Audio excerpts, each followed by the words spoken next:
Lakini Best Naso ni jina langu kwa maana kwamba naitwa Nasoro, kwa hiyo natumia ile Best kama rafiki Naso au rafiki Nasoro. Ndio maana kuna watu wengine wanaweza kuta wananiita Best Nasoro, wengine Best Naso hivyo hivyo.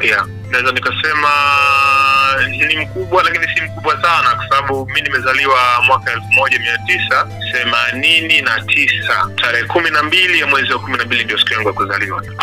Kwa upande wa mama yangu mimi ni mtoto wa kwanza kabisa, lakini kwa upande wa baba yangu mimi ni mtoto wa 5.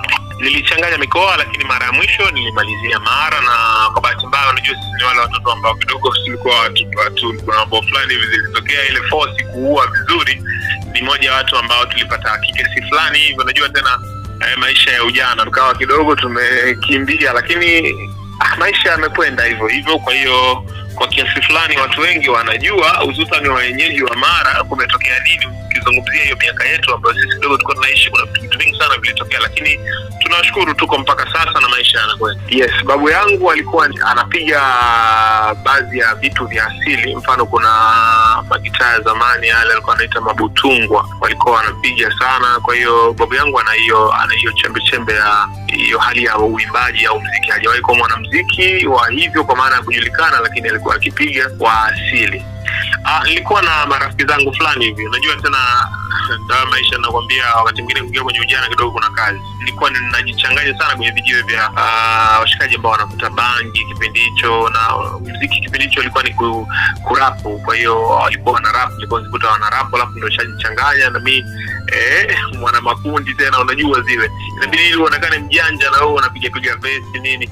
Katika hali hiyo nikajikuta napenda sana muziki. Rafiki yangu mmoja akaniandikiaga verse, nakumbuka, ya kuchana.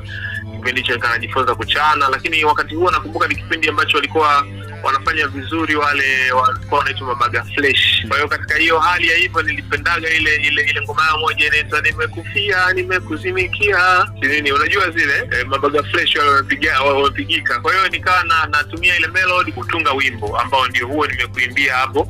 Nilikuwa nikiimba kwa kupitia melody ya Mabaga Flesh ile tumepigika tunataabika, nikawa naimba nimekufia nimekuzimikia. Kwa hiyo kawa ni wimbo wangu wa kwanza kuandika. Nikawa napenda tulikuwa na perform baadhi ya sehemu tofauti. Mara nyingi kipindi hicho Mara kulikuwa na mashindano sana Nyasho, moja kwa wenyeji wa Mara wanapojua panaitwa Nyasho Stand. Kulikuwa na mashindano mengi yanakuja pale. Kwa hiyo ilikuwa ni wimbo wangu ambao naaminia sana kuimba. Kwa hiyo ikaenda nikaona kwa nini nitafute melodi yangu peke yangu. Kwa hiyo ndio mara ya kwanza naanza kukaa na kuumiza kichwa kupata melodi yangu. Nakumbuka wimbo wangu wa kwanza nilitunga ulikuwa unaitwa Kilema, ndio wimbo wangu wa kwanza. Kwa watu ambao walisikiliza albamu